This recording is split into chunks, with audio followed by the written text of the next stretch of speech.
ಹರೇ ರಾಮ.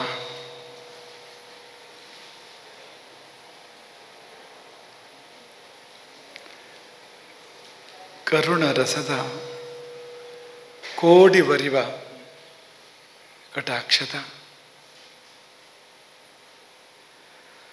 ಪರತತ್ವ ವರುಪು ವಾಲಾಪದ ವರ ಪುಣ್ಯಮಯ ಶರೀರದ ನಿರಾಭಾರಿ ಆ ಗುರುವಿರಲೆನ್ನ ಮಾನಸದೆ ಸದ್ಗುರುವಿರಲಿ ನಮ್ಮೆಲ್ಲರ ಮಾನಸದೆ.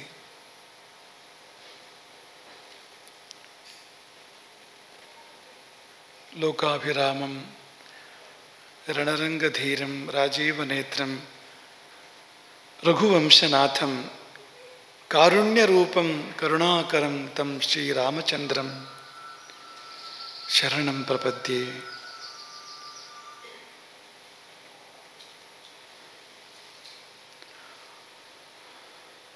ಯತ್ರ ಯತ್ರ ರಘುನಾಥ ಕೀರ್ತನಂ ತತ್ರ ತತ್ರ ಕೃತಮಸ್ತಕಾಂಜಲಿಂ ಬಾಷ್ಪವಾರಿ ಪರಿಪೂರ್ಣಲೋಚನಂ ಮಾರುತಿಂ ನಮತ ರಾಕ್ಷಸಾಂತಕಂ.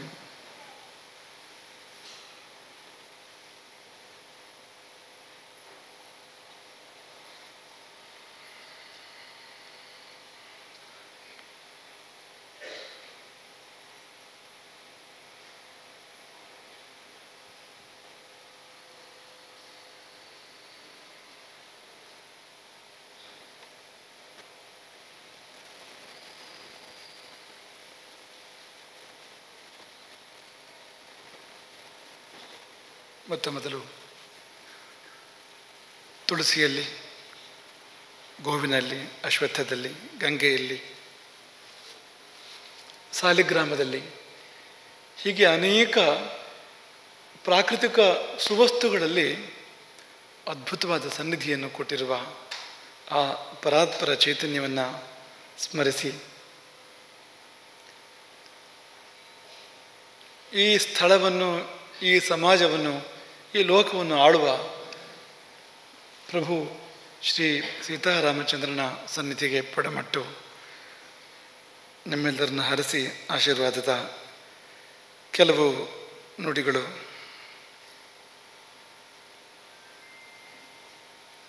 ಮತ್ತೆ ಗುರುವಾರ ಬಂದಿದೆ. ಚಾತುರ್ಮಾಸ್ಯದಲ್ಲಿ ಇನ್ನೊಮ್ಮೆ ಗುರುವಾರ ಬಂದಿದೆ. ಈ ಚಾತುರ್ಮಾಸ್ಯದ ಕೊನೆಯ ಗುರುವಾರ ಬಂದಿದೆ. ಸಾಮಾನ್ಯವಾಗಿ ಚಾತುರ್ಮಾಸದಲ್ಲಿ ಗುರುವಾರ ಯಾವಾಗ ಅಂತ ನೋಡುವ ಕ್ರಮ ಇರಲಿಲ್ಲ ನಮ್ಮಲ್ಲಿ. ಆದರೆ ಈ ಚಾತುರ್ಮಾಸದಲ್ಲಿ ಮಾತ್ರ ಗುರುವಾರ ಯಾವಾಗ ಅಂತ ನೋಡುವಂಥ ಒಂದು ಸಂದರ್ಭ ನಿರ್ಮಾಣ ಆಯಿತು. ಎಷ್ಟು ಗುರುವಾರ ಇದೆ, ಯಾವಾಗ ಗುರುವಾರ, ಕೊನೆಯ ಗುರುವಾರ, ಈ ಕೊನೆಯ ಶ್ರಾವಣ ಸೋಮವಾರ ಅಂತ ಹೇಳಿದ ಹಾಗೆ ಚಾತುರ್ಮಾಸದ ಕೊನೆಯ ಗುರುವಾರ ಎನ್ನುವಂಥ ಒಂದು ವಾತಾವರಣ ನಿರ್ಮಾಣ ಆಯಿತು ಸಮಾಜದಲ್ಲಿ. ಈ ಗುರುವಾರಗಳು ಬರುವಾಗ ಸುಮ್ಮನೆ ಬರಲಿಲ್ಲ, ಪ್ರವಾಹದಂತೆ ಜನರನ್ನು ಕರ್ಕೊಂಡು ಗುರುವಾರಗಳು ಬಂದವು. ಪ್ರತಿ ಗುರುವಾರ ಅದೊಂದು ಭಕ್ತ ಪ್ರವಾಹ, ಭಕ್ತಿ ಪ್ರವಾಹ, ಭಕ್ತ ಪ್ರವಾಹ. ಪ್ರತಿ ಗುರುವಾರ ತುಳಸಿ ಸಮೃದ್ಧಿ, ಕಣ್ಣು ತಂಪಾಗುವಷ್ಟು, ಜೀವ ಪವಿತ್ರ ಆಗುವಷ್ಟು ತುಳಸಿಗಳು, ತುಳಸಿಯ ರಾಶಿ ನಿಮ್ಮ ಮುಂದೆ ಇದೆ ನೋಡಿ. ರಾಶೀಭೂತವಾದ ತುಳಸಿ ಅಂತ, ಅಷ್ಟು ತುಳಸಿಗಳು ಯಾವುದೋ ಒಂದು ಮನೆ, ಒಂದು ಊರಿಂದ ಅಂತಲ್ಲ, ಎಲ್ಲೆಲ್ಲಿಂದಲೂ. ಯಾವ ತುಳಸಿ ಗಿಡಗಳಿಗೆ ಯೋಗ ಇತ್ತೋ, ಯಾಕೆಂದರೆ ಯೋಗ ಬೇಕು ನೋಡಿ. ಈಗ ನಾವು ಉತ್ತಮರಾದರೆ ಸಾಲದು, ಉತ್ತಮ ಕಾರ್ಯಕ್ಕೆ ಸಲ್ಲಬೇಕಾದ್ರೆ ಯೋಗ ಬೇಕು ನಮಗೆ. ಎಷ್ಟೋ ಜನ ಭಾಳ ದೊಡ್ಡ ದೊಡ್ಡ ಶ್ರೀಮಂತರು ಇರ್ತಾರೆ, ಸಾಕ ಅಂತ. ಯೋಗ ಬೇಕು. ಯೋಗ ಇದ್ದರೆ ಅವನು ದೇವಸ್ಥಾನ ಕಟ್ಟಿಸ್ತಾನೆ, ಯೋಗ ಇದ್ದರೆ ಅನ್ನಛತ್ರ ಕಟ್ಟಿಸ್ತಾನೆ, ಯೋಗ ಇದ್ದರೆ ಎಷ್ಟೋ ವಿದ್ಯಾರ್ಥಿಗಳಿಗೆ ವಿದ್ಯಾದಾನಕ್ಕೆ ಸಹಾಯ ಮಾಡ್ತಾನೆ. ಆ ಯೋಗ ಇಲ್ಲದಿದ್ದರೆ ದುಡ್ಡು ಕೊಳಿತಾ ಇರ್ತದೆ ಹೊರತು ಅದು ಹರಿಯೋದಿಲ್ಲ. ಸತ್ಯದ ಕಡೆಗೆ ಅಥವಾ ನಾರಾಯಣನ ಕಡೆಗೆ, ಲಕ್ಷ್ಮಿಯ ಕಡೆಗೆ ಆ ಸಂಪತ್ತು ಹರಿಬೇಕಲ್ಲ, ಆ ಹರಿವು ಉಂಟಾಗೋದಿಲ್ಲ ಅಂತ. ಹಾಗೆ ತುಳಸಿ ಉತ್ತಮೋತ್ತಮ ವಸ್ತುವೇ ಹೋದಾದರೂ ಕೂಡ ಅದು ಬಂದು ರಾಮನ ಪಾದ ಸೇರಬೇಕು, ಗುರುವಿನ ಪಾದ ಸೇರಬೇಕು, ಅಥವಾ ವಿಷ್ಣುವಿನ ಸನ್ನಿಧಿಯನ್ನು ಸೇರಬೇಕು ಅಂದರೆ ಅದಕ್ಕೂ ಯೋಗ ಬೇಕು. ಎಲ್ಲ ತುಳಸಿ ಗಿಡದ ಎಲ್ಲ ತುಳಸಿ ಎಲೆಗಳಿಗೆ ಯೋಗ ಇರೋದಿಲ್ಲ ಇದು. ಹಾಗೆ ಯೋಗ ಇರುವಂಥ ಲಕ್ಷ ಲಕ್ಷ ಲಕ್ಷ ತುಳಸಿ ಪತ್ರಗಳು ಇಲ್ಲಿಗೆ ಬಂದವು ಅಂತ. ಅದ್ಭುತವಾದ ಗುರುಪೂಜೆಗಳು, ವಿಷ್ಣು ಸ್ವರೂಪಿಯಾದ ಗುರುಪೂಜೆ 8 ಬಾರಿ ನಡೀತು.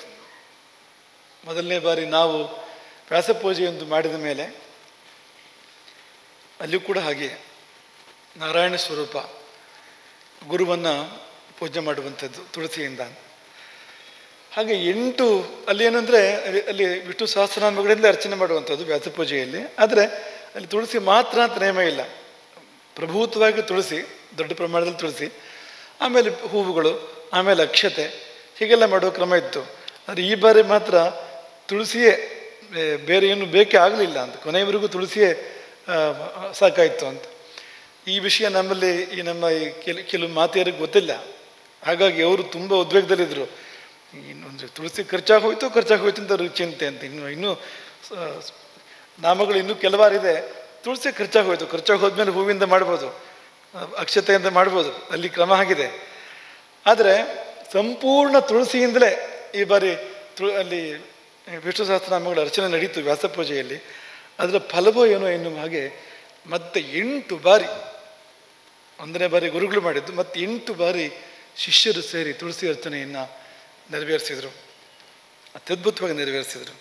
ಈ ತುಂಬಿ ತುಳುಕಿತು ಅಂತ ಒಂದು ಶಬ್ದ ಇದೆಯಲ್ಲ, ನಮ್ಮ ಕನ್ನಡದಲ್ಲಿ ಆ ಶಬ್ದ ಇದೆ, ತುಂಬಿ ತುಳುಕಿತು ಅಂತ. ಸಂಸ್ಕೃತದಲ್ಲಿ ಕೂಡ ಆ ಪ್ರಯೋಗ ಇಲ್ಲ. ಈ ತುಂಬಿ ತುಳುಕಿತು ಅನ್ನೋದಕ್ಕೆ ಸಲ್ಲುವಂಥ ಅಂದರೆ ಸಾಮಾನ್ಯ ಪ್ರಯೋಗ, ವಾಡಿಕೆ ಪ್ರಯೋಗ, ಅಂಥ ಪ್ರಯೋಗ ಇಲ್ಲ ಅಂತ. ತುಳುಕಿದ್ದಕ್ಕೆ ಶಬ್ದ ಇದೆ ಸಂಸ್ಕೃತದಲ್ಲಿ, ಇಲ್ಲ ಅಂತಲ್ಲ. ಕನ್ನಡದಲ್ಲಿ ಮಾತ್ರ ತುಂಬಿ ತುಳುಕಿತು ಒಂದು ಶಬ್ದ ಇದೆಯಲ್ಲ, ಈ ಚಾತುರ್ಮಾಸ್ಯವೇ ಹಾಗೆ ನಡೆದೋಗಿದೆ ಅಂತ. ಎಲ್ಲವೂ ತುಂಬಿ ತುಳುಕಿದ್ದೆ ಅಂತ, ಪ್ರತಿಯೊಂದು ಕೂಡ. ಹಾಗಾಗಿ 8 ಅಂತ ನಾವು ಹೇಳಿದ್ವು, 8ಕ್ಕಿಂತ ಹೆಚ್ಚಾಗಿದೆ. 8 ಗುರುವಾರ ಬಂದು ತುಳಸಿ ಅರ್ಚನೆ 8ಕ್ಕಿಂತ ಹೆಚ್ಚಾಗಿದೆ. ಆಮೇಲೆ ಒಂದೊಂದು ಬಾರಿಗೆ 1 ಲಕ್ಷ ಅಂತ ಹೇಳಿದ್ವು. ಒಂದು ಬಾರಿಗೂ ನೀವು 1 ಲಕ್ಷ ಮಾಡಲಿಲ್ಲ ಅಂತ. ಹಾಗಂದ್ರೆ ಅಂತ ಗಾಬರಿ ಆಗಿಬಿಡಿ, ಹೆಚ್ಚೇ ಮಾಡಿದ್ದೀರಿ ಅಂತ ಯಾವಾಗಲೂ ಅಂತ. ಪ್ರತಿ ಬಾರಿಗೂ ಗುರಿ ಮೀರಿ, ಸಂಖ್ಯೆ ಮೀರಿ ಅರ್ಚನೆ ಆಗಿದೆ ಹೊರತು ಯಾವತ್ತೂ ಕೂಡ 1 ಲಕ್ಷಕ್ಕಿಂತ ಕಡಿಮೆ ಆಗಿಲ್ಲ, ಕೇವಲ 1 ಲಕ್ಷವೂ ಕೂಡ ಆಗಿಲ್ಲ ಅಂತ. ಪ್ರತಿ ಬಾರಿ ತುಂಬಿ ತುಳುಕಿದೆ ಅದು ಅಂತ ಆ ಅರ್ಚನೆ. ಪ್ರತಿ ಬಾರಿ ತುಳಸಿ ಜಾಸ್ತಿ ಬಂದಿದೆ, ಒಂದೇ ಒಂದು ಬಾರಿಯೂ ಕೂಡ ತುಳಸಿ ಕಡಿಮೆ ಆಗಿದ್ದು ಅಂತ ಇಲ್ಲ ಅಂತ. ಪ್ರತಿ ಬಾರಿ ತುಳಸಿ ಜಾಸ್ತಿ ಬಂದಿದೆ. ಕೆಲವು ಬಾರಿ ಅಂತೂ ಈ 1 ಲಕ್ಷ ಅರ್ಚನೆ ಆಗಬೇಕು 1,75,000 ತುಳಸಿ ಬರುವಂಥದ್ದು, ಹೀಗೆಲ್ಲ ದೊಡ್ಡ ಪ್ರಮಾಣದಲ್ಲಿ ತುಳಸಿ ಜಾಸ್ತಿ ಬರ್ತಾ ಇತ್ತು ಅಂತ. ಹಾಗೆ ಸಮೃದ್ಧಿ, ಜನರು ಹಾಗೆ ಜಾಸ್ತಿ ಬರ್ತಾ ಇದ್ರು ಪ್ರತಿ ಬಾರಿಯೂ ಕೂಡ. ಒಂದು ಬಾರಿ ಈ ಕುಮಟಾ ಹೊನ್ನಾವದವರು ಚೌತಿ ಬಂದು ಅವರಿಗೆ ಒಂದು ರೀತಿ ಜ್ವರ ಬಂದ ಹಾಗೆ ಅಂತ. ಚೌತಿಯ ಜ್ವರ ಅಂತ, ಒಳ್ಳೆ ಜ್ವರ ಇದು, ತೊಂದರೆ ಕೊಡೋಂಥ ಜ್ವರ ಅಲ್ಲ. ಈ ಜ್ವರ ಹೇಗೆ ಮೈಯನ್ನು ಆವರಿಸ್ತದೋ ಹಾಗೆ ಇಡೀ ಮನೆಯನ್ನು ಚೌತಿ ಜ್ವರ ಆವರಿಸಿದ್ರೆ ಅವರು ಇಲ್ಲೂ ಹೊಂದಾಡೋದಿಲ್ಲ ಅಂತ, ಎಲ್ಲಿಗೂ ಹೋಗೋದಿಲ್ಲ ಆ ಸಮಯದಲ್ಲಿ ಅಂತ. ಆ ಸಮಯದಲ್ಲಿ ಏನಪ್ಪ ಅಂತ ಪ್ರಶ್ನೆ ಇತ್ತು. ಆದರೆ ಮಂಗಳೂರು ಹೋಬಳಿಯಿಂದ ಅದನ್ನು ಪೂರೈಸಿದ್ರು ಅದನ್ನು ಅಂತ.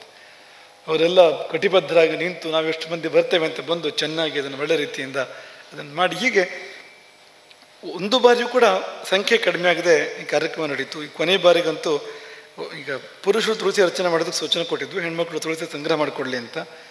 ಈ ವಿವಾಹದಲ್ಲಿ ಹಾಗೆ ತಾನೇ ಬರುವಂಥದ್ದು, ಸಾಮಾಂ ಅನುವ್ರತಾಭವ ಅಂತ. ಹೆಣ್ಮಕ್ಳಿಗಿರೋ ನೇಮ ಏನು ಅಂದರೆ ಅನುವ್ರತಾಭವ ಅಂತ. ವ್ರತವನ್ನು ಪುರುಷ ಮಾಡಬೇಕು, ಅದಕ್ಕೆ ಪತ್ನಿ ಅನುವಾಗಬೇಕು ಅಂತ. ಅನುವಾದರೆ ವ್ರತದ ಫಲ ಅವಳಿಗಿದೆ, ಅವಳಿಗೇನು ಫಲ ಕಡಿಮೆ ಅಂತಲ್ಲ, ಫಲ ಅವಳಿಗೆ ಅಷ್ಟೇ ಇದೆ ಅಂತ. ಹಾಗಾಗಿ ಅವಳಿಗೆ ನಿಯಮ ಇರೋದು ಸಾಮಾಂ ಅನುವ್ರತಾಭವ ಅಂತ. ಇಡೀ ಸಮಾಜಕ್ಕೆ ಅದನ್ನು ಅನ್ವಯಿಸಿದಾಗ ತುಳಸಿ ತಂದು ಕೊಡೋದು ಮಾತೆಯರು, ಮಾಡೋರು ಅದನ್ನು ಮಹನೀಯರು ಅರ್ಚನೆಯನ್ನು ಅನ್ನುವಾಗ ಒಂದು ವ್ಯವಸ್ಥೆಯನ್ನು ಹೇಳಿತ್ತು. ಈ ಬಾರಿ ಅವ್ರು ಮಾಡಬಾರ್ದು ಅಂತೇನಿಲ್ಲ, ಅವ್ರು ಮಾಡಬಹುದು ತುಳಸಿ ಅರ್ಚನೆಯನ್ನು. ಒಂಚೂರು ಕ್ರಮ ಭಿನ್ನ ಬರ್ತದೆ ಅವರಿಗಾಗುವಾಗ. ಹೇಗೆ ನಾಮಾವಳಿನ ಹೇಳಬೇಕು ಅನ್ನುವಾಗ ಅದಕ್ಕೆ ಒಂಚೂರು ಯಾಜ್ಞವಲ್ಕರು ಹೇಳಿದ ಒಂದು ಕ್ರಮ ಇದೆ, ಚೂರು ಭಿನ್ನತೆ ಬರ್ತದೆ. ಅದಕ್ಕೆ ನಮಃ ಕೊನೆಯಲ್ಲಿ ಬರಬಾರ್ದು ಅಂತ ಯಾಜ್ಞವಲ್ಕರು ನಿರೂಪಣೆ ಮಾಡ್ತಾರೆ. ಈಗ ವಿಶ್ವಸ್ಮೈ ನಮಃ ಅಲ್ಲ, ನಮೋ ವಿಶ್ವಸ್ಮೈ ಅಂತ ಹೀಗೆ ಬರಬೇಕು ಅಂತ ಲೆಕ್ಕ. ಅದು ಆಗ ಒಂಚೂರು ಭಿನ್ನ ಕ್ರಮ ಇದೆ ಅದಕ್ಕೆ. ಅವರು ಮಾಡ್ಬೋದು, ಮಾಡಬಾರ್ದು ಅಂತೇನಿಲ್ಲ. ಈ ಬಾರಿ ಹೀಗೆ ಅಂತ ಆ ರೀತಿ ಸಂಕಲ್ಪ ಮಾಡಿದ್ದು ಅದನ್ನು. ಹಾಗೆ ಪುರುಷರು ಬಂದರೆ ಸಾಕು, ಆದರೆ ಈ ಕೊನೆಯ ಅರ್ಚನೆಗೆ ದಂಪತಿಗಳು ಅಂತ 108 ದಂಪತಿಗಳಿಗೆ ಮಾಡಬೇಕು ಅಂತ ಸೂಚನೆ ಕೊಟ್ಟಿತ್ತು. ಆದರೆ ಅನೇಕ ದಂಪತಿಗಳು ಎಲ್ಲಿ ಕೂತ್ಕೊಳ್ಳೋದನ್ನು ಗೊತ್ತಾಗದೇ ಇರುವಂಥ ಪರಿಸ್ಥಿತಿ ಎಲ್ಲ ತುಂಬಿದೆ. ಎಲ್ಲಿ ಕೂತ್ಕೊಳ್ಳೋದಂತ ಅವ್ರ ಸಮಸ್ಯೆ, ಈ ವ್ಯವಸ್ಥೆಯಲ್ಲಿ ಇರೋರು ಎಲ್ಲಿ ಕೂರಿಸೋದು ಅವ್ರನ್ನ ಅಂತ ನಮಗೂ ಚಿಂತೆ ಆಯಿತು. ನಮ್ಮವರಿಗೆ ಸುದ್ದಿ ಬಂದಾಗ ತಡ ಆಯಿತು. ಕೆಲವು ಮಂದಿ ಅಂದರೆ ಸಂಖ್ಯೆ ಜಾಸ್ತಿ ಇದೆ ಅಂತ, ಹೇಗೆ ಮಾಡೋದು ಅಂತ. ನಮಗೆ ಮೊದಲೇ ಬಂದಿದ್ರೆ ಆ ಸುದ್ದಿ, ಅವರಷ್ಟು ಮಂದಿಗೆ ಪಾದಪೂಜೆ ಮಾಡಿಸ್ತಿದ್ವು ಅಂತ, ಅದಷ್ಟು ಮಂದಿ ಮಾತ್ರ ಅಂತ. ಕೆಲವರು ವಿಷ್ಣು ಪೂಜೆ ಮಾಡೋದು, ಕೆಲವರು ಪಾದಪೂಜೆ ಮಾಡೋದು ಅಂತ, ಆ ರೀತಿಯಲ್ಲಿ ಅಂತ. ಹಾಗೆ ಅದು ಕೂಡ ತುಂಬಿ ತುಳುಕಿದ್ದೆ ಅಂತ ಅಲ್ಲಿ. ಇವತ್ತಂತೂ 115 ದಂಪತಿಗಳು, 109 ಕಲಶ, 108 ಹೇಳಿದ್ರು, 109 ಕಲಶ, 110 ಭಕ್ಷ್ಯಗಳ ನೈವೇದ್ಯ. ಈ ಚೀಟಿ ನೋಡಿ, ಇದು ಭಕ್ಷ್ಯಗಳೇ ಇದು, ಇದಿಷ್ಟು ಇದು. ಮತ್ತು ಓದಿ ಹೇಳಿದರೆ ನಿಮಗೆ ಊಟ ಮಾಡಲಿಕ್ಕೆ ಸಮಯ ಇಲ್ಲ, ನಿಮಗೆ ಆಗಾಗ್ಬೋದು ಇವತ್ತಂತ ಅಷ್ಟಿದೆ. ಎರಡು ಬದಿಗಿದೆ, ಇಷ್ಟು ಭಕ್ಷ್ಯಗಳಾಗಿದೆ ಇವತ್ತು ಅಂತ. ಅದು ನಾವೇ ಒಂದು ಸೂಚನೆ ಕೊಟ್ಟರು. ಕೆಲವು ಬಾರಿ ಅನುಕೂಲಿಸಿದ್ದು ಪ್ರಯೋಗ ಆದಾಗ ಏನಾಗ್ತದೆ ಅಂದರೆ, 109 ಕಲಶಗಳಿಗೆ ನೈವೇದ್ಯ ಆಗಬೇಕು ಅಂದರೆ ಒಂದು ದೊಡ್ಡ ಪಾತ್ರೆಯಲ್ಲಿ ಮಾಡಿಬಿಡೋದು. ಆ ದೊಡ್ಡ ಸಣ್ಣ ಸಣ್ಣ ಪಾತ್ರೆಗಳಿಗೆ ಅದನ್ನೇ ತೋಡಿ ಹಾಕಿ 109 ನೈವೇದ್ಯ ಆಯಿತು ಅಂತ ಮಾಡೋದು ಅಂತ ಹೀಗೆ ನಡೀತದೆ ಮನೆಗಳಲ್ಲಿ ಅಂತ. ಇತ್ತೀಚೆಗೆ ಬಂದಿದೆ. ಹಾಗೆ ಮಾಡಲೇ ಕೂಡುದು. ಅದನ್ನು ನೈವೇದ್ಯ ಒಂದು ಪಾತ್ರೆಯಲ್ಲಿ ಮಾಡಿದರೆ ದೇವ್ರಿಗೆ ನೈವೇದ್ಯ ಮಾಡಬೇಕು ಅದನ್ನು ಹೊರತು ಅದನ್ನು ತೋಡಿ ಪಾಲು ಮಾಡಿದರೆ ಎರಡು ದೇವರಿಗೂ ನೈವೇದ್ಯ ಸಲ್ಲೋದಿಲ್ಲ. ನೀವು ಯಾವುದನ್ನು ಪಾಲು ಮಾಡಿ ನೈವೇದ್ಯ ಮಾಡ್ತೀರೋ ಅದು ಆಚೆ ದೇವರಿಗೂ ಸಲ್ಲೋದಿಲ್ಲ, ಈಚೆ ದೇವರಿಗೂ ಸಲ್ಲೋದಿಲ್ಲ. ನೀವು ಹೇಗೆ ಅಡುಗೆ ಮಾಡಿರ್ತೀರಿ ಹಾಗೆ ಸಲ್ಲುವಂಥದ್ದು ಅದು ಅಂತ. ಹಾಗಾಗಿ ನಮಗೊಂದು ಅಂದಾಜಾಯಿತು ಹೀಗಾಗ್ಬೋದು ಇದು ಅಂತ ಕರೆದು ಹೇಳಿದ್ವು ನಾವು. ಈ ಎಷ್ಟು ಕಲಶ ಇಡ್ತೀರೋ ಅಷ್ಟು ಬೇರೆ ಬೇರೆ ನೈವೇದ್ಯ ಸಿದ್ಧ ಮಾಡಬೇಕು ಅಂತ ಪ್ರತಿಯೊಂದು ಕೂಡ ಅಂತ.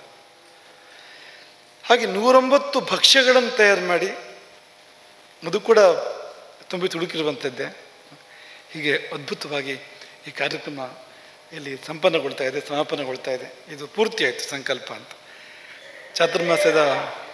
ಚಾತುರ್ಮಾಸದ ಆರಂಭದಲ್ಲಿ ನಾವು ಮಾಡಿದ ಸಂಕಲ್ಪ 8 ಗುರುವಾರ, 8 ಲಕ್ಷ ತುಳಸಿ ಅರ್ಚನೆ. ಪುರುಷ ಶಿಷ್ಯರು ಮಾಡಬೇಕು ತುಳಸಿ ಅರ್ಚನೆಯನ್ನು. ಪ್ರತಿ ತುಳಸಿ ಬೇರೆ ಬೇರೆಯೇ ತುಳಸಿ, ಒಂದೊಂದು ಎಲೆ ತೆಗೆದು ಹಾಕೋದಲ್ಲ, ಅದನ್ನಂತ ಕುಡಿ ಇರಬೇಕು, ಅದು ಪ್ರತ್ಯೇಕ ಮಾಡಬೇಕು. 8 ಲಕ್ಷ ಆಗಬೇಕು ಅಂತ ಸಂಕಲ್ಪ ಮಾಡಿದ್ವು. ಈ ಪೂರ್ತಿ ಸಂಕಲ್ಪ ಹೇಗೆ ನಾವು ಸಂಕಲ್ಪ ಮಾಡಿದ್ವು ಹಾಗೆಯೇ ಮತ್ತು ತುಂಬ ಸಮಾಧಾನವಾಗಿ ಆಗಬೇಕು. ಕೆಲವು ಬಾರಿ ಅದು ಮುಗಿಸೋದೇ ಕಾರ್ಯಕ್ರಮ ಆಗಿರ್ತದೆ ಅಂತ. ವಿಷ್ಣು ಸಹಸ್ರನಾಮ ಮುಗಿಸೋದಲ್ಲ, ವಿಷ್ಣು ಸಹಸ್ರನಾಮ ಮಾಡೋದು ಅಂತ. ಮಾಡುವ ಕ್ರಮ ಬೇರೆ, ಮುಗಿಸೋ ಕ್ರಮ ಬೇರೆ. ಮುಗಿಸೋ ಕ್ರಮ ಅದನ್ನು ಓಡಿಸ್ತಾ ಹೋದ್ರೆ ಆಯಿತು ಅಂತ, ಅದೆಲ್ಲ ಅಲ್ಲ. ಮಾಡಬೇಕು ಅಂದರೆ ಹ್ರಸ್ವಕ್ಕೆ 1 ಮಾತ್ರೆ, ದೀರ್ಘಕ್ಕೆ 2 ಮಾತ್ರೆ, ಅಷ್ಟೇ ಸಮಯ ತೊಗೊಳ್ಬೇಕು ಅದಕ್ಕೆ ಅಂತ. ಅದಕ್ಕಿಂತ ಬೇಗ ಆದರೂ ಕೂಡ ಮುಟ್ಟೋದಿಲ್ಲ ದೇವರಿಗೆ, ಅದು ನಿಧಾನ ಆದರೂ ಕೂಡ ಮುಟ್ಟೋದಿಲ್ಲ ಅಂತ. ಅಷ್ಟೇ ಸಮಯದಲ್ಲಿ ಆಗಬೇಕು ಅದು ಅಂತ. ಹಾಗಾಗಿ ತುಂಬ ಸಮಾಧಾನವಾಗಿ ಆಗಬೇಕು ಅನ್ನೋ ಅಪೇಕ್ಷೆ ಇತ್ತು ನಮಗೆ. ಅದೇ ಪ್ರಕಾರ ಇದು ನಾವು ಹೇಗೆ ಬಯಸಿದ್ವೋ, ಹೇಗೆ ಅಪೇಕ್ಷೆ ಪಟ್ಟಿದ್ವು ಅದೇ ರೀತಿಯಲ್ಲಿ 8 ಗುರುವಾರಗಳಂದು ತುಳಸಿ ಅರ್ಚನೆ ಸಂಪನ್ನಗೊಂಡಿದೆ. ಇವತ್ತು ಒಂದು ದೃಷ್ಟಿಯಿಂದ ಚಾತುರ್ಮಾಸ್ಯ ಸಂಪನ್ನಗೊಂಡಿದೆ ಅನ್ನೋ ಆಗಿದೆ ಇವತ್ತು. ಒಂದಷ್ಟು ಚೆನ್ನಾಗಿ ಈ ಕಾರ್ಯಕ್ರಮ ಇಲ್ಲಿ ನೆರವೇರಿದೆ. ಯಾಕೆಂದರೆ ಚಾತುರ್ಮಾಸ್ಯ ಸಂಪನ್ನಗೊಳ್ಳುವ ದಿನಕ್ಕೊಂದು ಗ್ರಹಣ ಇದೆ. ಈ ಬಾರಿ ಹುಣ್ಣಿಮೆಗೆ ಒಂದು ಗ್ರಹಣ ಇದೆ. ಅಂದರೆ ಚಾತುರ್ಮಾಸಕ್ಕೆ ಗ್ರಹಣ ಬರಲಿಲ್ಲ ಈ ಸರ್ತಿ, ಹುಣ್ಣಿಮೆ ಗ್ರಹಣ ಅಂತ. ಎಷ್ಟೋ ಬಾರಿ ಏನಾಗ್ತಿತ್ತು, ಚಾತುರ್ಮಾಸಕ್ಕೆ ಗ್ರಹಣ ಬರ್ತಾ ಇತ್ತು ಚಾತುರ್ಮಾಸ ಪ್ರಾರಂಭ ಆದಮೇಲೆ. ಅಂದರೆ ಈ ರಾಹುಗಳು ಇದ್ದ ಮೇಲೆ ಗ್ರಹಣಗಳು ಆಗ್ತಾ ಇರಬೇಕಾಗ್ತದೆ ಯಾವಾಗಲೂ ಅಂತ. ಅದು ಏನಾಯ್ತೋ ಗೊತ್ತಿಲ್ಲ, ಈ ಚಾತುರ್ಮಾಸಕ್ಕೆ ಎಲ್ಲಿಯೂ ಸಾಧ್ಯಂತವಾಗಿ ಗ್ರಹಣ ಇಲ್ಲ. ಹಾಗಾಗಿ ಆಕಾಶದಲ್ಲಿ ಗ್ರಹಣ ಆಗ್ತಾ ಇದೆ ಕೊನೆಯ ದಿನ. ಹಾಗಾಗಿ ಹಿಂದೆ ಒಂದು ರೀತಿಯಲ್ಲಿ ಚಾತುರ್ಮಾಸ್ಯ ಪೂರ್ಣ ಆಗಿರ್ತಕ್ಕಂಥ ಭಾವ ನಮಗೆ ಬರ್ತಾ ಇದೆ. ಒಂದು ಸಾರ್ಥಕತೆ, ಒಂದು ಸಮಾಧಾನ, ಒಂದು ಸಂಕಲ್ಪ ಸಿದ್ಧಿಯ ಸಂತೋಷ ಬಿರುದಿದೆ. ನಮ್ಮ ಪರಂಪರೆಗೆ ಸಂಕಲ್ಪಿತ ಕಾರ್ಯಸಿದ್ಧಿ ಪ್ರವೀಣ ಅಂತ ಬಿರುದಿದೆ. ಒಂದು ಯಾವ ಕಾರ್ಯ ಸಂಕಲ್ಪ ಮಾಡಿದ್ರು ಕೂಡ ಅದು ಪೂರ್ತಿ ಆಗ್ತದೆ ಅಂತ ಒಂದು ಬಿರುದಿದೆ ಒಂದು. ಆ ಬಿರುದಿಗೆ ತಕ್ಕಂತೆ ನೀವು ಈ ಕಾರ್ಯಕ್ರಮವನ್ನು ನೆರವೇರಿಸ್ಕೊಟ್ಟಿದ್ದೀರಿ. ಎಲ್ಲರಿಗೂ ಆಶೀರ್ವಾದಗಳು. ಎಲ್ಲರಿಗೂ ಅಂದರೆ ಯಾರು ಅರ್ಚನೆ ಮಾಡಿದ್ದೀರಿ ನಿಮಗೆ ಆಶೀರ್ವಾದ, ಯಾರು ಮಾಡಿಸಿದ್ದೀರಿ ನಿಮಗೂ ಆಶೀರ್ವಾದ. ಅವರು ತುಂಬ ನಿಸ್ಪೃಹವಾಗಿ ಮಾಡಿದ್ದಾರೆ, ನಿಸ್ವಾರ್ಥವಾಗಿ ಪ್ರೀತಿಯಿಂದ ಮಾಡಿದ್ದಾರೆ ಅದನ್ನು. ಯಾರು ವ್ಯವಸ್ಥೆಯಲ್ಲಿ ಸಹಕರಿಸಿದ್ದೀರಿ ನಿಮಗೂ ಎಲ್ಲ ಆಶೀರ್ವಾದ. ಮತ್ತು ತುಳಸಿ ತಂದುಕೊಟ್ಟವರಿಗೂ ಆಶೀರ್ವಾದ. ತುಳಸಿ ಕೊಯ್ದು ತಂದುಕೊಟ್ಟವರು ಅವರಿಗೂ ವಿಶೇಷ ಆಶೀರ್ವಾದಗಳು. ಮತ್ತು ಆ ತುಳಸಿ ಗಿಡಗಳಿಗೂ ಧನ್ಯವಾದ ಹೇಳಬೇಕು ನಾವು, ಎಲ್ಲ ತುಳಸಿ ಗಿಡಗಳಿಗೂ. ಯಾಕೆಂದರೆ ಅಷ್ಟು ಕಾಮಧೇನುವಿನ ಹಾಗೆ ಕಲ್ಪವೃಕ್ಷದ ಹಾಗೆ ಕೇಳಿದಷ್ಟು ತುಳಸಿಯನ್ನು ಕೊಟ್ಟಿದ್ದಾವೆ ಸುತ್ತಮುತ್ತ ಇರುವ ತುಳಸಿ ಗಿಡಗಳು. ನಮಗೆ ಯೋಚನೆ ಮಾಡಾಗುತ್ತೆ, ಮಧ್ಯೆ ಇನ್ನೆಲ್ಲಿ ತುಳಸಿ ಸಿಗೋದಿಲ್ಲ, ಈ ಪ್ರಾಂತದಲ್ಲೇ ತುಳಸಿ ಇಲ್ಲ ಅಂತ ಆಗ್ಬಿಡ್ಬೋದು ಅಂತ. ಆದರೆ ಈ ತುಳಸಿ ಗಿಡಗಳು ಮಳೆಯೂ ಜಾಸ್ತಿ ಬಂತು, ಕೊಯ್ದಾಗ ಸಮೃದ್ಧಿಯಾಗಿ ಬೇಕಾದಷ್ಟು ತುಳಸಿಯನ್ನು ಕೊಟ್ಟಿದ್ದಾವೆ. ಎಲ್ಲ ಸೇರಿ ಈ ಕಾರ್ಯಕ್ರಮ ಇಲ್ಲಿ ಸಂಪನ್ನಗೊಂಡಿದೆ. ಇದರಿಂದ ಗುರುಪ್ರೀತಿ ಆಗಲಿ. ಈ ಸುಮಾರು 10 ಲಕ್ಷ ತುಳಸಿ ಅರ್ಚನೆ ಆಗಿದೆಯಲ್ಲ ಇಲ್ಲಿ. ಇದರಿಂದಾಗಿ ಗುರುಪ್ರೀತಿ ಅದು ಅಪೇಕ್ಷಿತ. ಯಾವೆಲ್ಲ ಗುರುಗಳು ಈ ಮಣ್ಣಿನಲ್ಲಿ ನಮ್ಮ ಇಡೀ ಆಯುಸ್ಸನ್ನು ಕಳೆದು ಸಮಾಜಕ್ಕಾಗಿ ತಪಸ್ಸು ಮಾಡಿ ನಿತ್ಯ ರಾಮಾರ್ಚನೆಯನ್ನು, ಅವರು ಇಡೀ ಜೀವನ ನಿತ್ಯ ರಾಮಾರ್ಚನೆಯನ್ನು ದಿನಕ್ಕೆ 2 ಬಾರಿ, ಅದಕ್ಕಿಂತ ಹೆಚ್ಚು ಬಾರಿ ಕೆಲವು ಸಾರಿ ಮಾಡಿ ಇವೆಲ್ಲ ಕಷ್ಟಗಳನ್ನು ವಿಷಕಂಠನಂತೆ ನುಂಗಿ ಅವರು ಸಮಾಜಕ್ಕೆ ಆಶೀರ್ವಾದ ಮಾಡಿದ್ದಾರೆ. ಈ ಪರಂಪರೆಯನ್ನು ಇಲ್ಲಿವರೆಗೆ ಅವ್ರು ತಂದು ಕೊಟ್ಟಿದ್ದಾರೆ. ನಾವಿವತ್ತು ನೀವು ಕೂತ್ಕೊಂಡು ಈ ಕಾರ್ಯಕ್ರಮ ಆಗ್ತಾ ಇದ್ದರೆ ಆ ಗುರುಗಳೆಲ್ಲ ಕಾರಣ. ಅದಕ್ಕೆ ತುಂಬ ಕಷ್ಟದ ಕಾಲದಲ್ಲಿ ಅವರು ನಡೆಸಿದ್ದಾರೆ ಮಠವನ್ನು, ಈ ಪರಂಪರೆಯನ್ನು ಉಳಿಸಿದ್ದಾರೆ. ಒಂದೇ ಒಂದು ಪರಂಪರೆ ಅವಿಚ್ಛಿನ್ನವಾಗಿ ಉಳಿಯಿತು. ಹಾಗಾಗಿ ಶಂಕರಾಚಾರ್ಯ ಪರಂಪರೆಗಳ ಪೈಕಿ ಒಂದು ಪರಂಪರೆ ತುಂಡಾಗದೆ ಉಳಿಯಿತು ಅಂತ. ಅದಕ್ಕೆ ಅವ್ರ ಕಾರಣ ಅಂತ. ಪ್ರತಿ ತಲೆಮಾರು ಅದರಲ್ಲಿ ಪಾತ್ರ ವಹಿಸ್ತಿದೆ ಅಂತ. ಹಾಗಾಗಿ ಆ ಎಲ್ಲ ಗುರುಗಳ ಮನಸ್ಸಿಗೆ ಇದರಿಂದ ಸಮಾಧಾನ ಆಗಲಿ, ಅವರಿಗೆ ಪ್ರಸನ್ನತೆ ಉಂಟಾಗಲಿ, ಅವರು ಇಡೀ ಸಮಾಜವನ್ನು ಹರಿಸಲಿ, ಮಠವನ್ನು, ಎಲ್ಲ ಪದಾಧಿಕಾರಿಗಳು, ಕಾರ್ಯಕರ್ತರನ್ನು ಮತ್ತು ಇಡೀ ಸಮಾಜದ ಪ್ರತಿಯೊಬ್ಬ ಶಿಷ್ಯರನ್ನು ಕೂಡ ಅವರು ಹರಿಸಲಿ. ಅವರ ಹರಕೆಯ ಫಲವಾಗಿ ಸಮಾಜ ಈ ತುಳಸಿ ಹಾಗೆ ಹಸಿರಾಗಲಿ, ಪವಿತ್ರ ಆಗಲಿ. ಈ ತುಳಸಿ ಹಾಗೆ, ತುಳಸಿಯಲ್ಲಿ ಪಾಪ ಇಲ್ಲ. ಹಾಗೆ ಇಡೀ ಸಮಾಜ ಪಾಪ ಮುಕ್ತ ಆಗಲಿ, ಇಡೀ ಸಮಾಜ ಪಾಪ ಮುಕ್ತ ಆಗಲಿ.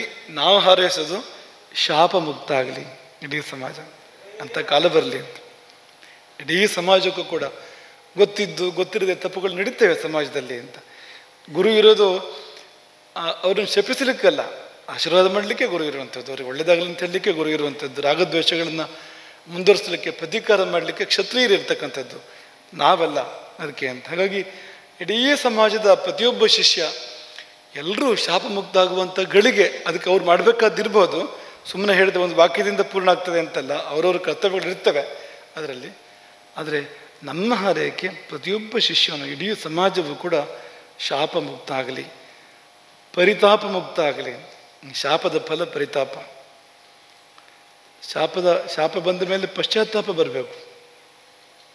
ಅದು ಬರ್ತದೆ, ತಾಪ ಬರ್ತದೆ ಅಂತ, ಅಥವಾ ಪರಿತಾಪ ಬರ್ತದೆ ಅಂತ. ಶಾಪದ ಹಿಂದೆಯೇ ಪಶ್ಚಾತ್ತಾಪ ಬಂತು ಅಂದರೆ ಪರಿಹಾರಕ್ಕೆ ದಾರಿಗಳು ಸಿಗ್ತವೆ. ಅದು ಬರಲಿಲ್ಲ ಅಂದರೆ ಪ್ರಕೃತಿ ಮಾಡ್ತದೆ ಮುಂದಿನ ಕಾರ್ಯಗಳನ್ನು ಅಂತ. ಅದು ಹೇಗೆ ಬೇಯಿಸಬೇಕು ಹಾಗೆ ಬೇಯಿಸಿ ಅದು ಒಂದು ಹದಕ್ಕೆ ತರ್ತದೆ ಅದರ ನಂತರ ಅಂತ. ಹಾಗಾಗಿ ಅದೆಲ್ಲವನ್ನು ನಾವು ಈ ಸಮಯದಲ್ಲಿ ಹಾರೈಸ್ತೇವೆ. ಅವರಿಗೆಲ್ಲರಿಗೂ ಒಳ್ಳೆಯದಾಗಬೇಕು, ಗುರುಗಳ ಆಶೀರ್ವಾದ ಎಲ್ಲರಿಗೂ. ಆ ಸಮಯದಲ್ಲಿ ಯಾರ್ಯಾರು ತಪ್ಪು ಮಾಡಿದ್ರೋ, ಆ ಸಮಯದಲ್ಲಿ ಯಾರ್ಯಾರು ಗುರುಗಳ ಮನಸ್ಸಿಗೆ ಅಹಿತವಾಗುವಂತೆ ನಡ್ಕೊಂಡಿದ್ರೋ, ಅಥವಾ ಈ ಗುರು ಸಂಕಲ್ಪ ಪೂರ್ತಿಯಾಗುವಲ್ಲಿ ಯಾರ್ಯಾರು ಅಡ್ಡ ಬಂದಿದ್ರೋ ಆ ಕಾಲಘಟ್ಟಗಳಲ್ಲಿ, ಆ ಜೀವಗಳಿಗೂ ಎಲ್ಲ ಒಳ್ಳೆಯದಾಗಬೇಕು ಅಂತ, ಅವರು ಶಾಪಮುಕ್ತರಾಗಬೇಕು ಅಂತ. ಅವು ಎಲ್ಲೆಲ್ಲಿ ಏನೇನಾಗಿದ್ದಾವೋ ಆ ಚೇತನಗಳು, ಯಾರ್ಯಾರು ಪ್ರಾಣಿಗಳು, ಕ್ರಿಮಿಕೀಟಗಳು ಅಥವಾ ನರಕವೋ ಅಂತ ದುರವಸ್ಥೆಯನ್ನು ಯಾರ್ಯಾರು ಹೊಂದಿದ್ದಾರೋ ಅವರೆಲ್ಲರಿಗೂ ಒಳ್ಳೆಯದಾಗಬೇಕು. ಅವರೆಲ್ಲರೂ ಶಾಪ ಮುಕ್ತರಾಗಬೇಕು. ಮತ್ತೆ ಅವರು ಮನುಷ್ಯರಾಗಿ ಈ ಪೀಠದ ಶಿಷ್ಯರಾಗಿ ಹುಟ್ಟಿ ಬಂದು ಸೇವೆ ಮಾಡಿ ಅವರು ತಮ್ಮ ಪಾಪವನ್ನು ಕಳ್ಕೊಳ್ಬೇಕು, ಸಂಪೂರ್ಣ ಶುದ್ಧರಾಗಬೇಕು ಅವರು ಎಂಬುದಾಗಿ ನಾವು ಈ ಸಮಯದಲ್ಲಿ ಹಾರೈಸುವಂಥದ್ದು. ಯಾಕೆಂದರೆ ಈ ಹಿಂದಿನ ಗುರುಗಳ ಆಶೀರ್ವಾದ ಅನ್ನುವಂಥದ್ದು ತುಂಬ ತುಂಬ ಮುಖ್ಯ. ಅದು ಅಡ್ಡ ಆದರೆ ಯಾವ ಕೆಲಸವೂ ಕೂಡ ಆಗೋದಿಲ್ಲ. ಅದಿದ್ದರೆ ಮಾತ್ರವೇ ಎಲ್ಲ ಕಾರ್ಯಗಳಾಗುವಂಥದ್ದು. ಅವರನ್ನು ನಾವು ಯಾವ ಕಾರಣಕ್ಕೂ ಉಪೇಕ್ಷೆ ಮಾಡಲಿಕ್ಕಿಲ್ಲ, ಮರೀಲಿಕ್ಕಿಲ್ಲ. ಅವರನ್ನು ಮರೆತ ಒಂದು ಕ್ಷಣ ಇದ್ದರೆ ಅದು ಆ ಕ್ಷಣ ನಮ್ಮ ಕೇಡಿಗಿರುವಂಥದ್ದು, ಆ ಕ್ಷಣ ಸಂಶಯ ಏನೂ ಇಲ್ಲ ಅಂತ. ಹಾಗಾಗಿ ಎಲ್ಲರೂ ಈ ತುಳಸಿ ಅರ್ಚನೆ ಸಂಪನ್ನ ಆಗಿರ್ತಕ್ಕಂಥ ಈ ಸಂದರ್ಭದಲ್ಲಿ ಆ ಎಲ್ಲ ಪೂರ್ವಾಚಾರ್ಯರನ್ನು ಸ್ಮರಿಸೋಣ ಅಂತ. ಶಂಕರಾಚಾರ್ಯರವರೆಗೆ ಪೂರ್ವದಲ್ಲಿಯೂ ಕೂಡ ಇರ್ತಕ್ಕಂಥ ಎಲ್ಲ ಪೂರ್ವ ಗುರುಗಳನ್ನು ಸ್ಮರಿಸಿ ಅವರಿಗೆಲ್ಲ ಕೈ ಮುಗಿಯೋಣ ಅಂತ. ಅವರೆಲ್ಲರ ಆಶೀರ್ವಾದವನ್ನು ಈ ಸಮಯದಲ್ಲಿ ನಾವು ಪಡ್ಕೊಳ್ಬೇಕು ಅಂತ. ಯಾಕೆಂದರೆ ಅವರ ದಯೆ ಈ ಸಮಾಜದ ಮೇಲೆ ಹರಿದರೆ ನಿಮಗೆ ಗೊತ್ತಿಲ್ಲದಂತೆ ಎಲ್ಲವೂ ಹೊಸರಾಗಿ ನಡೆದಾಡಿಸ್ತದೆ, ಎಲ್ಲವೂ ಕೂಡ ಒಳ್ಳೆಯದಾಗ್ತದೆ. ಅದು ಆಗಬೇಕು ಆಗಲೇಬೇಕು. ಹಾಗಾಗಿ ಈ ನೀವೇನು ನೋಡ್ತಿದ್ದೀರೋ ಇದು ಗುರು ಸನ್ನಿಧಿಗಳು ಹೊರತು ಬೇರೆ ಏನೂ ಅಲ್ಲ. ಇದು ಅವರೆಲ್ಲ ಆಶೀರ್ವಾದ ಮಾಡಲಿ. ನೀವೆಲ್ಲ ಪ್ರಾರ್ಥನೆ ಮಾಡಿ, ನೀವೆಲ್ಲ ಭಕ್ತಿ ಮಾಡಿ, ನೀವೆಲ್ಲ ಅವರನ್ನು ಅನನ್ಯವಾಗಿ ಭಜಿಸಿ, ಕ್ಷಮಿಸಿ ಅಂತ ಕೇಳಿ. ಯಾರೇ ತಪ್ಪು ಮಾಡಲಿ ಕ್ಷಮಿಸಿ ಅಂತ ಕೇಳಿ. ಮಠದಲ್ಲಿ ತಪ್ಪು ಮಾಡಿದವರೇ ಕೇಳಬೇಕು ಅಂತಿಲ್ಲ, ಬೇರೆಯವರು ಕೇಳ್ಬೋದು. ಅವ್ರು ಪರವಾಗಿ ಕೇಳುವಂಥ ಸಂದರ್ಭಗಳು ಇರ್ತವೆ, ಅಲ್ಲಿ ಕೇಳ್ತಾರೆ. ಕೇಳುವಂಥ ಪರಂಪರೆ ನಡ್ಕೊಂಡು ಬಂದಿದೆ ಎಷ್ಟೋ ಬಾರಿ. ಹಾಗಾಗಿ ಎಲ್ಲರೂ ನಾವು ಸಹಿತವಾಗಿ, ಯಾಕೆಂದರೆ ಆ ಎಲ್ಲ ಗುರುಗಳಿಗೆ ನಾವು ಶಿಷ್ಯರಾಗ್ತೇವೆ. ಅವರು ಮುಂದಿನ ಪೀಳಿಗೆ ಆಗಿದ್ದರಿಂದ, ಮುಂದಿನ ತಲೆಮಾರಾಗಿದ್ದರಿಂದ ಆ ಸ್ಥಾನಕ್ಕೆ ನಾವು ಕೂಡ ಬರುವಂಥದ್ದು ಆ ಗುರುಗಳಿಗೆಲ್ಲ ಅಂತ. ಹಾಗೆ ನಾವು ಸಹಿತವಾಗಿ ನಾವೆಲ್ಲರೂ ಕೂಡ ಆ ಗುರುಗಳನ್ನು ಪ್ರಾರ್ಥನೆ ಮಾಡಿ ಅವರ ಪೂರ್ಣಾಶೀರ್ವಾದವನ್ನು ನಾವೆಲ್ಲ ಪಡ್ಕೊಂಡು ಮುಂದಿನ ಧರ್ಮ ಕಾರ್ಯಗಳ ಕಡೆಗೆ ನಾವು ಮುಂದುವರಿಯೋಣ ಅಂತ. ಆಗಬೇಕಾದ್ದು ತುಂಬ ಇದೆ, ಇಲ್ಲಿ ಆಗಬೇಕಾಗಿದ್ದು ಕೂಡ ತುಂಬ ಇದೆ. ಗೋಕರ್ಣದಲ್ಲಿಯೇ ಆಗಬೇಕಾಗಿರುವಂಥದ್ದು ಅಥವಾ ಈ ಕ್ಷೇತ್ರದಲ್ಲಿ ಅಶೋಕರಾಗಬೇಕಾಗಿರುವಂಥದ್ದು ಇದೆ, ಸಮಾಜದಲ್ಲಿ ಆಗಬೇಕಾಗಿರುವಂಥದ್ದು ಬೇಕಾದಷ್ಟಿದೆ. ಎಲ್ಲ ಕಾರ್ಯಗಳ ಕಡೆಗೆ ಮುಂದುವರಿಯೋಣ. ಅಂತೂ ನಿಮ್ಮ ಬಗ್ಗೆ ತುಂಬ ಹೆಮ್ಮೆ ಆಗ್ತದೆ. ಬೆರಳ ತುದಿಯಲ್ಲಿ ತೋರಿಸಿದ್ದನ್ನು ತಲೆ ಮೇಲೆ ಹೊತ್ಕೊಂಡು ಮಾಡ್ತಾ ಇದ್ದೀರಿ. ಏನು ಅಪೇಕ್ಷೆ ಪಟ್ಟರು ನೆರವೇರಿಸ್ತಾ ಇದ್ದೀರಿ. ಏನೇನು ಸೂಚನೆ ಕೊಟ್ಟು ಅದನ್ನು ಮಾಡ್ಕೊಂಡು ಬರ್ತಾ ಇದ್ದೀರಿ. ನಿಮಗೆಲ್ಲ ಮನಸಾರೆ ಮಾಡುವಂಥ ಆಶೀರ್ವಾದಗಳು ಎಂಬುದಾಗಿ ಈ ಸಮಯದಲ್ಲಿ ಭಾವಿಸಿ, ಮತ್ತು ಮುಂದೆಯೂ ಇಂಥದ್ದನ್ನು ನಾವು ಮಾಡೋಣ. ನಮಗನ್ನಿಸ್ತಾ ಇತ್ತು ಈ ಚಾತುರ್ಮಾಸದಲ್ಲಿ ಗುರುಭಿಕ್ಷೆ ಅಂತ ವಲಯ ಮಂಡಲಗಳನ್ನು ಮಾಡ್ತಿದ್ದೀರಲ್ಲ, ಇಂಥದ್ದನ್ನು ಮಾಡ್ಬೋದು. ಪ್ರತಿವಾರ್ಷಿಕವಾಗಿ ಇಂಥ ಕಾರ್ಯಗಳನ್ನು ಸಂಕಲ್ಪವಾಗಿ ಇಟ್ಕೊಳ್ಬೋದು. ಯಾಕಂದ್ರೆ ಸಂಘಟನೆ ಇದೆ ಇದರಲ್ಲಿ. ನಾವು ಮೊನ್ನೆ ಒಮ್ಮೆ ಹೇಳಿದ್ರು, ಇಷ್ಟು ತುಳಸಿಗಳು ಒಂದೇ ಕಡೆ ಕೂಡಿದೆ ನೋಡಿ, ಏನದು ಸಂಘಟನೆ ಅಂತ. ಎಷ್ಟು ತುಳಸಿ ಇರ್ಬೋದು ಇಲ್ಲಿ, ಸಂಘಟನೆ ಅದು ಅಂತ. ಎಲ್ಲ ಬಿಡಿ ಬೇರೆ ಬೇರೆ ಒಂದು ಕಡೆ ಕೂಡಿದೆ ಅಂತ. ಒಂದು ಒಳ್ಳೆ ಕಾರ್ಯಕ್ಕಾಗಿ, ಒಳ್ಳೆಯ ಉದ್ದೇಶಕ್ಕಾಗಿ, ಗುರುಪ್ರೀತಿಯ ಮತ್ತು ಗುರುಪೂಜೆ, ವಿಷ್ಣು ಪೂಜೆಗೆ ಒಂದು ಮಹದುದ್ದೇಶಕ್ಕಾಗಿ ಇಷ್ಟೂ ತುಳಸಿಗಳು ಸೇರಿಕೊಂಡಿದ್ದಾವೆ. ಇದೇ ಸಂಘಟನೆ. ಒಂದು ಒಳ್ಳೆ ಪವಿತ್ರ ಉದ್ದೇಶಕ್ಕಾಗಿ ಸಾವಿರಾರು ಮನಸ್ಸುಗಳು ಕೂಡುವಂಥದ್ದು, ನೂರಾರು ಮನಸ್ಸುಗಳು, ಸಾವಿರಾರು ಮನಸ್ಸುಗಳು, ಹತ್ತಾರು ಸಾವಿರ ಲಕ್ಷಾಂತರ ಮನಸ್ಸುಗಳು ಕೂಡಿಕೊಳ್ಳುವಂಥದ್ದು ಇದೆಯಲ್ಲ, ಅದೇ ಸಂಘಟನೆ. ಅದಾಗಬೇಕು. ಅದು ಸಂಘಟನೆ ಒಂದು ಆಶೀರ್ವಾದದ ಹಾಗೆ ಇದೆ ಇದು ಅಂತ. ಎಲ್ಲ ಈಗ ಒಂದೊಂದು ತುಳಸಿ ಕೂಡ ಪವಿತ್ರ ನೋಡಿ. ಹಾಗೆ ಅನೇಕ ಪವಿತ್ರ ಮನಸ್ಸುಗಳು ಅಂತ, ಅನೇಕ ಶುಭದ ಹೃದಯಗಳು ಅಂತ ಒಟ್ಟುಗೂಡುವಂಥದ್ದು ಅಂತ. ಇದು ಹೀಗೆ ಕೂಡಬೇಕಾದ್ರೆ ತಾನೇ ಕೂಡಿದ್ದಲ್ಲ, ನೀವೆಲ್ಲ ಅರ್ಚನೆ ಮಾಡಿ ಕೊಟ್ಟಿರುವಂಥದ್ದಲ್ವ ಅದು. ಎಷ್ಟೋ ಕೈಗಳು ಅರ್ಚನೆ ಮಾಡಿದ್ದು ಒಂದು ಕಡೆ ಕೂಡುವಂಥದ್ದು ಅಂತ. ಅದನ್ನು ಮತ್ತೆ ಕೂಡಿಸಿದ್ದಾರೆ ಇಲ್ಲಿ 109 ಇದ್ದಿದ್ದನ್ನು ಕೂಡ ಸಂಘಟನೆಗೆ ಹೇಳಿ ಮಾಡಿದಾಗಿದೆ ಇವತ್ತಿನ ಸಂದರ್ಭ. ಒಂದು ಕೂಡಿದೆ ಪೂರ್ತಿ ಎಲ್ಲವೂ ಕೂಡ ಅಂತ. ಹೀಗೆ ನಾವೆಲ್ಲರೂ ಕೂಡ್ಕೊಳ್ಬೇಕು, ಒಂದಾಗಬೇಕು, ಒಳ್ಳೆ ಕಾರ್ಯಕ್ಕೋಸ್ಕರವಾಗಿ ನಿಸ್ವಾರ್ಥವಾಗಿ ಒಂದಾಗಬೇಕು ಅನ್ನೋದನ್ನು ಈ ಸಮಯದಲ್ಲಿ ನಾವು ನೆನಪಿಸ್ಕೊಳ್ತೇವೆ. ಇವತ್ತು ಸರ್ವಸೇವೆ ಅಂಥದ್ದೇ ಒಂದು ವ್ಯಕ್ತಿ ಸರ್ವಸೇವೆ ಇವತ್ತು ಸಲ್ತಾ ಇದೆ. ಇವತ್ತು ಮುಂಬೈ ರಮಣ, ಅದೊಂದು ಅಪರಂಜಿ ಅಂದರೆ ಅತಿಶಯೋಕ್ತಿ ಅಲ್ಲ ಅದು ಅಂತ. ತುಂಬ ಶುದ್ಧ ಹೃದಯದ ಒಬ್ಬ ಶಿಷ್ಯ, ಸಮರ್ಪಿತ ಶಿಷ್ಯ, ಕುಟುಂಬ ಸಹಿತ ಬಂದು ಇಂದು ಸರ್ವಸೇವೆಯನ್ನು ಸಲ್ಲಿಸಿದ್ದಾರೆ. ಆ ಕುಟುಂಬಕ್ಕೂ ವಿಶೇಷವಾಗಿರುವಂಥ ಆಶೀರ್ವಾದಗಳು ಒಳ್ಳೆಯದಾಗಲಿ ಅವರೆಲ್ಲರಿಗೂ ಕೂಡ. ನಾಮಧಾರಿ ಸಮಾಜ ಇವತ್ತು ಪಾದಪೂಜೆಯನ್ನು ನೆರವೇರಿಸಿದೆ. ಅನೇಕರು ಸಮಾಜದ ಪ್ರಮುಖರು ಇವತ್ತು ಇಲ್ಲಿ ಬಂದು ಅವರು ಸನ್ನಿಹಿತರಾಗಿದ್ದಾರೆ. ಅವರೆಲ್ಲರಿಗೂ ಆಶೀರ್ವಾದಗಳು. ನಾಮಧಾರಿ ಸಮಾಜದ ಇಲ್ಲಿ ಬಂದವರು ಬರಲಿಕ್ಕಾಗದೇ ಇರುವಂಥವ್ರು, ಕಾರಣಾಂತರಗಳಿಂದ ಅಥವಾ ಸುದ್ದಿ ಮುಟ್ಟದೆ ಬರಲಿಕ್ಕಾಗದೇ ಇರುವಂಥವ್ರು, ಅವರೆಲ್ಲರಿಗೂ ಈ ಸಮಯದಲ್ಲಿ ಆಶೀರ್ವಾದಗಳು. ಆ ಸಮಾಜ ಚೆನ್ನಾಗಿ ಬಹಳ ಒಳ್ಳೆಯ ರೀತಿಯಿಂದ ಬದುಕಿ ಬಾಳಿ ಸಮಾಜಕ್ಕೆಲ್ಲ ಒಳ್ಳೆಯದಾಗುವಂತಾಗಲಿ ಎಂಬುದಾಗಿ ನಾವು ಆಶಂಸೆ ಮಾಡ್ತೇವೆ. ಇನ್ನು ಇಂದಿನ ಆಂಗ್ಲ ಪದ, ದಿನದ ಆಂಗ್ಲ ಪದ ಅಂತ ಒಂದಿದೆಯಲ್ಲ, ಇಂದಿನ ಆಂಗ್ಲ ಪದ, ಇದಕ್ಕೆ ಪರ್ಯಾಯ ಸುಲಭವಾಗಿ ನೆನಪಿರೋದಿಲ್ಲ, ತುಂಬ ಬಳಕೆ ಇದೆ ಅಂತ. ಅದನ್ನು ತಾನೇ ನಿತ್ಯ ಅರ್ಥ ಇರುವಂಥದ್ದು. ಅದು ಆಲೋಚನೆ ಮಾಡಿ, ನಿಮ್ಮ ಮಡಿಲಿನಲ್ಲಿ ಲೋಕ ಎಲ್ಲ ಇದೆ ಅಂತ. ಏನದು ಅಂತ?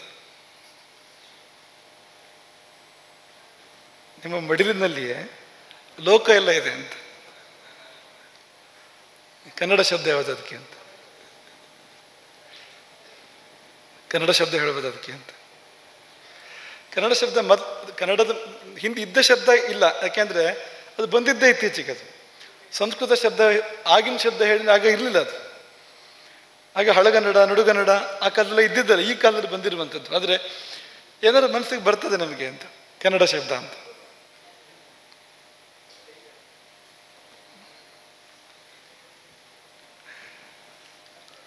ಒಂದು ಪ್ರಯತ್ನ ನಡೆದಿದೆ, ಹತ್ತಿರ ಇದೆ ಅದು. ಅದಕ್ಕೆ ಈ ಕೃತ್ರಿಮ ಬುದ್ಧಿಮತ್ತೆಗಳು, ಕ್ರೂಬು, AI ಅಂತ ಹೇಳ್ತೀರಿ ನೀವು ಅದನ್ನು. ಹಾಗಾಗಿ ಕ್ರೂಬು ಅಂತ ನಾವು ಕರಿತೀವಿ, AI ಅಂತ ಹೇಳೋದನ್ನು ನೀವು ಹಾಗೆ ಕರಿಬೇಕು ಅಂತ ನಮ್ಮ ಅಪೇಕ್ಷೆ ಇರುವಂಥದ್ದು. ಅದಕ್ಕೆ ಹೋಗಿ ಕೇಳಿದರೆ ಅದೇನು ಹೇಳ್ತದೆ ಅಂದರೆ, ಈ ಲ್ಯಾಪ್ಟಾಪೇ ಒಳ್ಳೆಯದು, ಬೇರೆ ಶಬ್ದ ಯಾಕೆ ಅಂತ ಕೇಳ್ತದೆ. ಇಡೀ ಕರ್ನಾಟಕದಲ್ಲಿ ಅದನ್ನೇ ಬಳಸ್ತಾ ಇದ್ದಾರೆ, ಅದೇ ಶಬ್ದವನ್ನೇ. ಬೇರೆ ಶಬ್ದ ಇಲ್ಲ ಅಂತ. ಬೇರೆ ಶಬ್ದ ಕೊಟ್ಟರೆ ಆ ಶಬ್ದ ಬಳಸೋಕೆ ಬರೋದಿಲ್ಲ ಅಂತ ಶಬ್ದ ಕೊಡ್ತದೆ ಅದು ಅಂತ.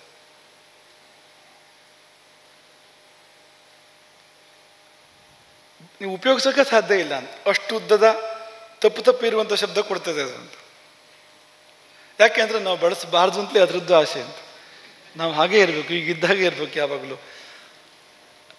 ಆ ದಾಸ್ಯ ಅದು ಮುಂದುವರಿಬೇಕು ಅಂತ, ಪಶ್ಚಿಮದ ದಾಸ್ಯ, ಆಂಗ್ಲರ ದಾಸ್ಯ ಮುಂದುವರಿಬೇಕು ಅಂತ ಅದರದ್ದು ಆಸೆ ಇದ್ದಾಗಿದೆ ಅಂತ. ಹಾಗಾಗಿ ಬಳಸಲಿಕ್ಕೆ ಕಷ್ಟ ಅನ್ನೋ ಥರ ಶಬ್ದಗಳನ್ನ ಕೊಡ್ತದೆ ಅದು ಅಂತ. ಹಿಂದಿಯಲ್ಲಿ ಕೇಳಿದರೆ ಅದು ಇನ್ನು ವಿಚಿತ್ರ ಶಬ್ದಗಳನ್ನು ಕೊಡ್ತದೆ ಅದು ಕೂಡ ಅಂತ. ಒಂದು ಶಬ್ದ ಸಂಗಣಕ ಪಟಿಕ ಅಂತ ಒಂದು ಶಬ್ದ ಕೊಟ್ಟಿದೆ. ಅದು ಸಂಗಣಕ ಪಟಿಕ ಅಂತ ನೀವು ಹಾಗೂ ಉಪಯೋಗಿಸ್ತಿದ್ದಿಲ್ಲ ಅದನ್ನು, ನಿಶ್ಚಿಂತೆ ಅದು. ಸುವಾಕ್ಯ ಸಂಗಣಕ ಅಂತ ಇನ್ನೊಂದು ಶಬ್ದ ಅವು ಕೊಡ್ತೇವೆ ಅಲ್ಲಿ ಅಂತ. ಆದರೆ ಇನ್ನೂ ಸುಲಭ ಶಬ್ದಗಳಿದ್ದಾವೆ ಅದಕ್ಕೆ, ನೀವು ಇದನ್ನು ಆಶ್ರಯಿಸಬೇಕಾಗಿಲ್ಲ. ಸುವಾಕ್ಯ ಸಂಗಣಕ ಅಂತ ಹೇಳೋಕೆ ಕಷ್ಟ ಆಗ್ತದೆ ಅದನ್ನು ಅಂತ. ನಾವು ಒಂದು ಅಂದರೆ ಕಲ್ಪಿಸಿಕೊಟ್ಟಿರುವ ಶಬ್ದ ಅದು, ಈ ಶಬ್ದ ಬಳಸ್ಬೋದು ಅಂತ. ಅಂಕಗಣಕ ಅಂತ. ಅಂಕಗಣಕ ಸಂಸ್ಕೃತದಲ್ಲಿ ಅಂಕ ಅಂದರೆ ಮಡಿಲು, ಲ್ಯಾಪ್ಟಾಪ್ ಅಂತ ಹೇಳ್ತೀರಲ್ಲ ನೀವು, ಅದರದ್ದೇ ಅನುವಾದ ಅದು. ಈ ಮಡಿಲಿಗೆ ಅಂಕ ಅಂತ ಹೇಳ್ತಾರೆ ಸಂಸ್ಕೃತದಲ್ಲಿ. ಅಂಕಗಣಕ ಅಂದರೆ ಅದು ಲ್ಯಾಪ್ಟಾಪ್ ಅನ್ನೋದಕ್ಕೆ ಸರಿಯಾದ ಅನುವಾದ ಅದು, ಪಕ್ಕ ಅನುವಾದ ಅದು. ಹಾಗೆ ಅದನ್ನು ಬಳಸ್ಬೋದು. ಅಂಕ ಸಂಗಣಕ, ಅಂಕಗಣಕ ಶಬ್ದಗಳನ್ನು ಬಳಸ್ಬೋದು. ಕನ್ನಡದಲ್ಲಿ ಮಡಿಲ ಗಣಕ ಅಂತ ಕೊಡ್ತದೆ, ಕೆಲವು ಕೋಶಗಳು ಮಡಿಲ ಗಣಕ ಅಂತ ಕೊಡ್ತೇವೆ ಅಲ್ಲಿ, ಅದನ್ನು ಕೂಡ ಕೊಡ್ಬೋದು. ಅಂಕಲೋಕ ಅಂತ ಇನ್ನೊಂದು ಶಬ್ದ, ಆ ಮೊದಲೇ ಹೇಳಿದ್ರೆ ನಮಗೆ ಮಡಿಲಲ್ಲಿ ಪ್ರಪಂಚ ಇಲ್ಲ ಅಂತ.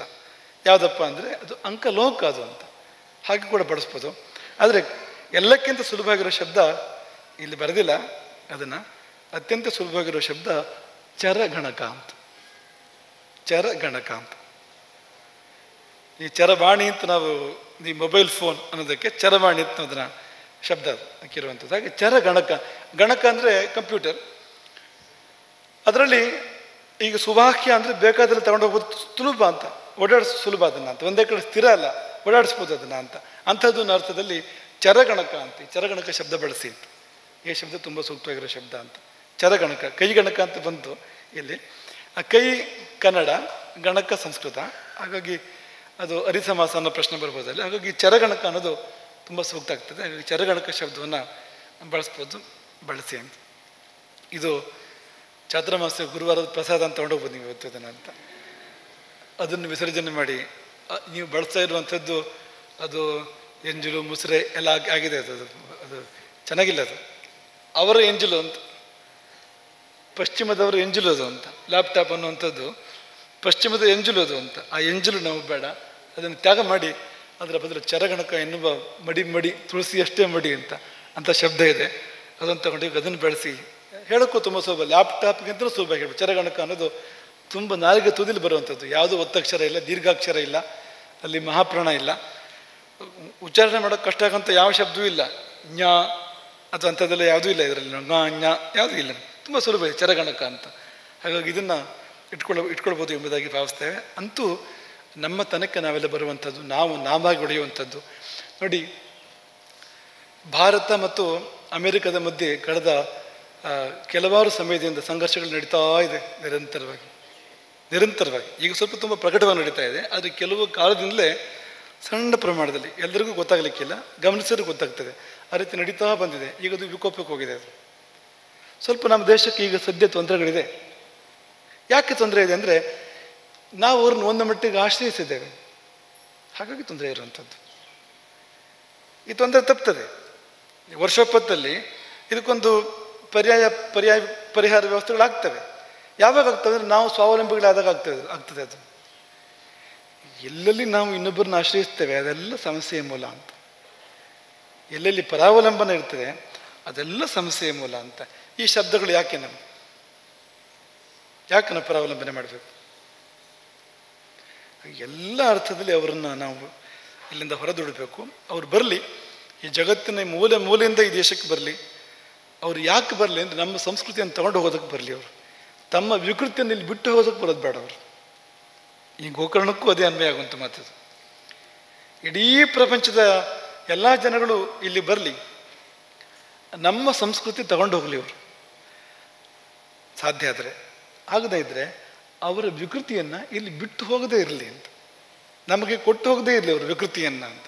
ಹೀಗಾಗಿದ್ದೇನೆಂದರೆ ಅವರ ವಿಕೃತಿಯನ್ನು ಇಲ್ಲಿ ಬಿಟ್ಟು ಹೋಗ್ಬಿಟ್ಟಿದ್ದಾರೆ ಅವರು. ನಮ್ಮ ನಾಲ್ಗೆ ಅಥವಾ ನಮ್ಮ ಬಟ್ಟೆ ಬರೀ ಅಡುಗೆ ತೊಡುಗೆ ಎಲ್ಲ ಕಡೆ ಬಂದುಬಿಟ್ಟಿದೆ ಅದು.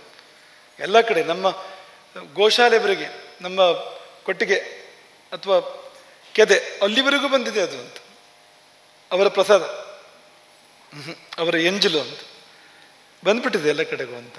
ಒಂದೊಂದೇ ನಾವು ಹೊರಗೆ ಹಾಕಿ ನಮ್ಮ ಶುದ್ಧ ಆಗಬೇಕು. ಆ ಕಾರಣಕ್ಕೋಸ್ಕರವಾಗಿ ಭಾಷಾ ಶುದ್ಧಿ ಅತ್ಯಂತ ಅಗತ್ಯ. ನಾವು ನಮ್ಮ ಭಾಷೆ ಮಾತಾಡ್ತೇವೆ, ನಮ್ಮ ಶಬ್ದಗಳನ್ನು ಬಳಸ್ತೇವೆ, ಈ ದೇಶದಲ್ಲಿ ಹುಟ್ಟಿದ ಶಬ್ದಗಳನ್ನು ನಾವು ಬಳಸ್ತೇವೆ ಹೊರತು ಪರಕೀಯ ಶಬ್ದಗಳನ್ನಲ್ಲ ಎನ್ನುವ ತೀರ್ಮಾನ ಒಂದು ಅಂತ. ಆ ತೀರ್ಮಾನದ ಮೂಲಕವಾಗಿ ನಾವೆಲ್ಲ ಮುಂದುವರಿಯೋಣ. ಎಲ್ಲರಿಗೂ ಒಳ್ಳೆಯದಾಗಲಿ ಎಂಬುದಾಗಿ ಆಶಿಸಿ, ಇನ್ನು ಪ್ರಸಾದ ಭೋಜನದ ಹೊತ್ತು ಇನ್ನು ಮುಂದೆ ಈ 109 ಭಕ್ಷ್ಯ ಇದೆ. ಎಲ್ಲ ಒಂದು 109 ಇರೋದ್ರಿಂದ ಖಾಲಿಯಾ? ಮತ್ತು ಊಟಕ್ಕೆ ಆಸೆ ಮಾಡಿಬಿಡಿ ಹಂಗಾರೆ ಅದನ್ನಂತ. ಈಗಲೇ ಖಾಲಿ ಅಂತ ಹೇಳ್ತಾ ಇದ್ದಾರೆ ಅದನ್ನಂತ. ಹಾಗಾಗಿ ನಿಮಗೆಲ್ಲರಿಗೂ ತುಂಬ ಆಶೀರ್ವಾದಗಳು. ಈ ಪ್ರಸಾದ ನಿಮ್ಮ ಜೀವನದ ವಿಷಾದವನ್ನು ಕಳೆಯಲಿ, ನಿಮಗೆಲ್ಲರಿಗೂ ಒಳ್ಳೆಯದಾಗಲಿ.